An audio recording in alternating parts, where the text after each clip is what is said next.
नमस्कार दोस्तों, तो कैसे हैं आप।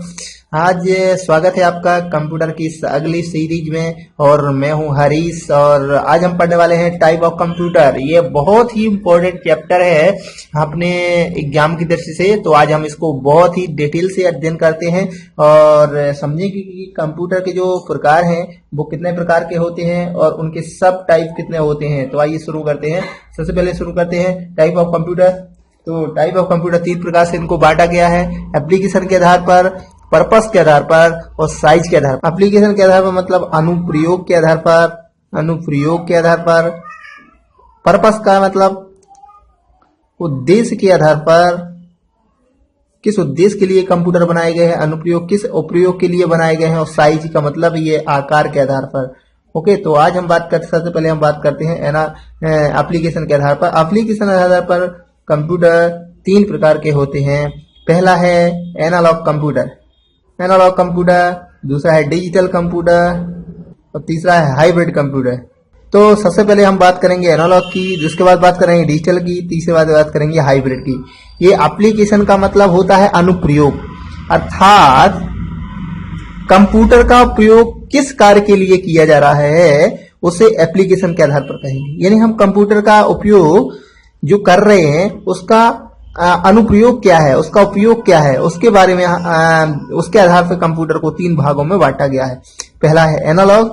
तो एनालॉग कंप्यूटर एक ऐसा कंप्यूटर है जो एनालॉग का अर्थ ही होता है लगातार। एनालॉग का अर्थ ही होता है लगातार, अर्थात एक ऐसा कंप्यूटर जो लगातार प्रोसेस करता है और उसके बदले में हमें रिजल्ट प्रदान करता है और जो रिजल्ट आता है वो भी उसी क्रम में बढ़ता हुआ आता है। तो इसे क्या कहते हैं, एनालॉग कंप्यूटर। इसका उपयोग भौतिक राशियों के मापन के लिए किया जाता है। जैसे कि मान लीजिए यदि हम बात करें कि हमारी गाड़ी में जो मीटर लगा होता है, जितनी हम दूरी चलते हैं उतनी ही वो मीटर बढ़ता जाता है, उतना ही मीटर बढ़ता जाता है। तो इसमें क्या है कि दूरी बढ़ रही है और मीटर भी बढ़ रहा है। यानी एक राशि की तुलना में दूसरी राशि जो हमें प्राप्त होती है वो भी बढ़ती हुई प्राप्त होती है। तो इसे क्या कहा जाता है, एनालॉग। यानी दोनों राशियां एकदम लगातार चल रही हैं, एक क्रम में चल रही हैं, एक निश्चित सीरीज से चल रही हैं, इसलिए इसको बोलते हैं एनालॉग कंप्यूटर। जैसे कि सपोज दैट मेरे पास एक तराजू है। तराजू में यदि मैंने एक साइड 2 किले का बाट रखा तो मुझे इस साइड भी 2 किले की कोई वस्तु चढ़ानी होगी, तब वो इक्विवेलेंट आएगा। तो इस प्रकार से एक साइड हमारी राशि बढ़ेगी और दूसरी हमारी जो वस्तु बढ़ेगी। तो यदि हम 3 किले का बाट चढ़ा दें तो हमें 3 किले की यहाँ इस साइड मात्रा चढ़ानी पड़ेगी। तो इस प्रकार से एनालॉग कंप्यूटर एक ऐसा कंप्यूटर है जो दो राशियों के बीच कंपेयर करता है और एक राशि बढ़ने पर दूसरी राशि भी हमें बढ़ानी पड़ती है। तो इसे कहते हैं analogue computer. Digital computer, digital computer एक ऐसा कंप्यूटर होता है जो डिजिट 8 पर आधारित होता है, उसे डिजिटल कंप्यूटर कहा जाता है। यानी डिजिट 8 पर आधारित होता है, इसे डिजिटल कंप्यूटर कहते हैं। इसमें क्या होता है, इसे बाइनरी कंप्यूटर भी कहा जाता है, क्योंकि यह कंप्यूटर 0-1 पर आधारित होता है, इसलिए इसे बाइनरी कंप्यूटर भी कहते हैं। क्योंकि इसमें कुछ लाइनों को प्रदीप्त करके और कुछ लाइनों को लाइट करके, कुछ लाइनों को छुपा करके वो सारे अंक बनाए जाते हैं, इसलिए इसे डिजिटल कंप्यूटर कहा जाता है। जैसे कि मान लीजिए मुझे 6 बनाना है तो मैंने ये वाली लाइन छुपा ली और बाकी सभी लाइनें शो कर दी। तो यहाँ जिन लाइनों को छुपाया जाता है उनकी कोडिंग 0 पर की जाती है और जिन लाइनों को प्रदर्शित किया जाता है उनकी कोडिंग 1 पर की जाती है। यानी सारी कोडिंग 0 और 1 पर की जाती है, इसलिए इसे क्या बोला जाता है, डिजिटल कंप्यूटर। 0-1 मतलब बाइनरी पर आधारित है, इसलिए इसे बाइनरी कंप्यूटर भी कहा जाता है। ओके, इसके बाद हम बात करते हैं हाइब्रिड कंप्यूटर। हाइब्रिड कंप्यूटर एक ऐसा कंप्यूटर है जिसमें इन दोनों की क्वालिटियां मिक्स होती हैं, उन्हें हाइब्रिड कंप्यूटर कहा जाता है। अब आप खुद अंदाजा लगा चुके होंगे कि मान लीजिए मेरे पास क्या है, इलेक्ट्रॉनिक तराजू है। इलेक्ट्रॉनिक तराजू में दोनों चीजों को मिक्स किया जाता है, क्योंकि अब वो इलेक्ट्रॉनिक है तो 0-8 पर आधारित होता है। और दूसरी बात, उसमें जो वेट बढ़ाते हैं तो यहाँ की मात्रा ऑटोमेटिक बढ़ती है और यहाँ की मात्रा ऑटोमेटिक बढ़ती है। तो यदि हमें मान लीजिए 5 किलो की सब्जी लेनी है तो यहाँ बढ़ाएंगे तो यहाँ की मात्रा ऑटोमेटिक बढ़ेगी। तो ये क्या है, डिजिटल इलेक्ट्रॉनिक जो तराजू है वो क्या है, हाइब्रिड का एग्जाम्पल है। उसी प्रकार से यदि अब आज के जो मीटर चले हैं गाड़ियों में, डिजिटल जो मीटर चले हैं, तो उसमें भी यही होता है कि जो प्रदर्शित किया जाता है वो डिजिटल में किया जाता है। पेट्रोल पंप जो आजकल डिजिटल के चले हुए हैं उसमें भी हाइब्रिड का एग्जाम्पल कह सकते हैं। तो इस प्रकार से एनालॉग, डिजिटल और हाइब्रिड को हमने समझा। दोस्तों यदि आपको कुछ भी प्रॉब्लम है कंप्यूटर के किसी भी सब्जेक्ट तो आप मुझे कमेंट कर सकते हैं, और मेरी वीडियो अगर आपको पसंद आए तो इसको शेयर करें, प्लीज लाइक करें, और यदि आपको कोई इसमें मिस्टेक होती है मेरे से तो आप मुझे बिल्कुल सजेस्ट करें। ओके, अब आते हैं पर्पस के आधार पर। पर्पस का मतलब होता है उद्देश्य के आधार पर। कंप्यूटर का उद्देश्य क्या है, किस कंप्यूटर को किन उद्देश्यों के लिए डिजाइन किया गया है। तो जनरली कंप्यूटर को दो उद्देश्यों के लिए डिजाइन किया जाता है, या तो एक वो जनरल पर्पस होंगे और दूसरा होगा स्पेशल पर्पस। तो जनरल पर्पस का मतलब होता है कि ऐसे कंप्यूटर जिसका उपयोग हम जनरली घरेलू कार्यों, ऑफिसों, मनोरंजनों आदि के लिए करते हैं, उन्हें जनरल पर्पस के कंप्यूटर कहते हैं। और स्पेशल पर्पस ऐसे कंप्यूटर होते हैं जिनका उपयोग हम स्पेशल कार्यों के लिए करते हैं, जैसे कि हमें मौसम विभाग की जानकारी या कोई विशेष गणना करती हैं, तो कोई प्रकार के जो सुपर कंप्यूटर हैं वो स्पेशल कंप्यूटर के अंतर्गत आएंगे। और जो जनरल कंप्यूटर हैं ऑफिस से लेकर सुपर को छोड़कर जितने भी कंप्यूटर हैं वो क्या जाएंगे, जनरल पर्पस। तो इस प्रकार से जनरल पर्पस और स्पेशल पर्पस। तो पर्पस के आधार पर यदि कंप्यूटर पूछे जाए कितने प्रकार के हैं, तो 2 प्रकार के होते हैं। एप्लीकेशन के आधार पर 3 प्रकार के होते हैं। ओके, अब लास्ट है साइज के आधार पर, जो कि बहुत ही इंपॉर्टेंट है कि साइज के आधार पर कंप्यूटर कितने प्रकार के होते हैं। तो अब हम पढ़ेंगे कि साइज के आधार पर कंप्यूटर मुख्य रूप से 4 प्रकार के होते हैं। साइज के आधार पर कंप्यूटर मुख्य रूप से 4 प्रकार के होते हैं। पहला है माइक्रो कंप्यूटर, पहला है MICRO माइक्रो, मिनी, मेनफ्रॉम, और चौथा है सुपर कंप्यूटर। तो micro computer, mini computer, mainframe computer और सुपर कंप्यूटर, तो ये 4 प्रकार हैं साइज के आधार पर। तो साइज क्या, सबसे पहले हम माइक्रो क्या होता है माइक्रो को समझेंगे। माइक्रो कंप्यूटर एक ऐसे कंप्यूटर होते हैं जो साइज में बिल्कुल ही बहुत ही छोटे होते हैं, उन्हें माइक्रो कंप्यूटर कहा जाता है। यानी इनकी आकार और इनका जो साइज और कैपेसिटी बहुत ही छोटी होती है, इसलिए इन्हें क्या बोलते हैं, माइक्रो कंप्यूटर बोलते हैं। माइक्रो कंप्यूटर का जो सबसे बड़ा योगदान है, तो माइक्रो कंप्यूटर सबसे कम कार्य क्षमता वाला था, जैसे कि मैंने बताया।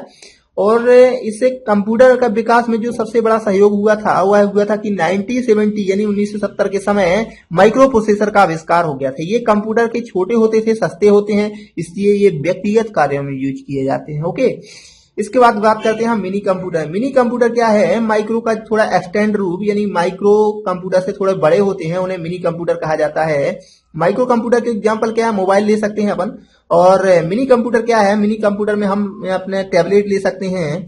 तो मिनी कंप्यूटर क्या है, माइक्रो की अपेक्षा थोड़ी बड़े होते हैं। मिनी कंप्यूटर का क्या है, माइक्रो कंप्यूटर की अपेक्षा बड़ा होता है, और इसकी साइज क्या होती है, कंप्यूटर की तुलना में थोड़ी बड़ी होती है, और इसकी स्पीड भी माइक्रो की तुलना में थोड़ी अधिक होती है। इसका यूज फैक्ट्रियों, ऑफिस, अन्य कर्मचारियों में किया जा सकता है, और ये ले जाने में भी कंफर्टेबल होते हैं। लैपटॉप हम इसमें ले सकते हैं। ओके, और इसके बाद पहला जो मिनी कंप्यूटर बनाया गया था, PDP-8 बनाया गया था, और जिसकी कीमत लगभग 18। कौन सी कंप्यूटर बनाया गया था, PDP-8। तो PDP क्या होता है, एक ऐसा कंप्यूटर है जो कि जैसा कि मैंने पिछले वीडियो में बताया था कि 2nd जनरेशन में बनाया गया था। ओके, तो इस प्रकार से इसकी कीमत, इसे PDP-8 को DEC ने बनाया था। DEC में डिजिटल इलेक्ट्रॉनिक कॉर्पोरेशन एक कंपनी थी, उसने बनाया था। कब बनाया था, 1965 में, 1965 में। तो ये DEC कंप्यूटर थे। ओके, इस प्रकार से ये मिनी कंप्यूटर होते हैं। इसके बाद आइए हम बात करते हैं main form computer. Main form computer क्या होते हैं, मेन फॉर्म कंप्यूटर यह कंप्यूटर चूंकि माइक्रो और मिनी से थोड़ा क्या रहेगा, बड़ा रहेगा, ठीक है ना। माइक्रो कंप्यूटर और मिनी कंप्यूटर से इसका आकार बड़ा रहेगा, इसकी साइज भी बड़ी रहेगी, यानी इसकी स्पीड भी बड़ी रहेगी और इस प्रकार कैपेसिटी, मेमोरी आदि माइक्रो मिनी की अपेक्षा थोड़ी बड़ी होती है। और इन कंप्यूटर का यूज मुख्य रूप से बड़ी बड़ी प्रयोगशालाओं, अनुसंधान केंद्रों तथा मेन नेटवर्किंग के लिए किया जाता था। मेन फॉर्म का, जैसा कि इसके नाम से स्पष्ट हो जाता है, इसका उपयोग नेटवर्किंग के लिए किया जाता है। नेटवर्क के लिए मेन फॉर्म का कंप्यूटर का उपयोग किया जाता है। तो नेटवर्किंग के लिए उपयोग होने वाला कंप्यूटर यदि पूछे जाए तो वो कौन सा है? Main form computer. ओके, और इस मेन फॉर्म कंप्यूटर में क्या होता था? मेन फॉर्म कंप्यूटर में दो या दो से अधिक प्रोसेसर एक साथ जोड़कर प्रोसेसिंग क्षमता को बढ़ाया जा सकता है। इसमें दो या दो से अधिक प्रोसेसर भी लगाए जा सकते हैं जिससे प्रोसेसिंग क्षमता को बढ़ाया जा सकता है। Main form computer time sharing तथा मल्टी प्रोसेसिंग ऑपरेटिंग सिस्टम का प्रयोग किया जाता है। इस प्रकार से आखिरी जो बनता है वो चौथा, वो है सुपर कंप्यूटर।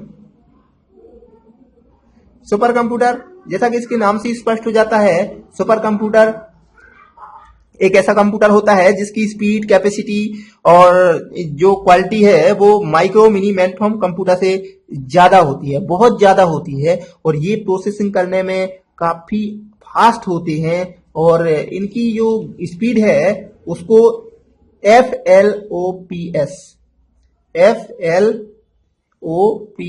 इसका फुल फॉर्म होता है फ्लोटिंग पॉइंट ऑपरेशन पर सेकेंड। फ्लोटिंग पॉइंट ऑपरेशन पर सेकेंड इसका फुल फॉर्म होता है। मतलब इसकी जो स्पीड है वो फ्लोटिंग पॉइंट ऑपरेशन पर सेकेंड में मापी जाती है। इस प्रकार ये बहुत ही फास्ट होते हैं। विश्व के प्रथम सुपर कंप्यूटर का निर्माण का श्रेय अमेरिका को जाता है। अमेरिका की क्रे रिसर्च कंपनी को जाता है, जिन्होंने क्रे के फर्स्ट कंप्यूटर बनाया था। पिछले वीडियो में बता चुका हूं जब इसकी हमने बेसिक डिटेल पढ़े थे। तो ओके, तो प्रथम सुपर कंप्यूटर जो बनाया था विश्व का वो क्रे फर्स्ट था और ये किसने बनाया था? अमेरिका की क्रे कंपनी ने। ओके, क्रे रिसर्च कंपनी के द्वारा। और सुपर कंप्यूटर के जन्मदाता क्रे रिसर्च कंपनी को ही माना जाता है। ओके, इसके बाद भारत का जो पहला सुपर कंप्यूटर वो कौन सा था? परम। कौन सा था? परम। भारत का प्रथम सुपर कंप्यूटर परम था और परम सीरीज के सुपर कंप्यूटर का निर्माण सीडैक पुणे द्वारा किया गया। CDAC ये एग्जाम में आ चुका है कि भारत का प्रथम सुपर कंप्यूटर कौन सा था? परम।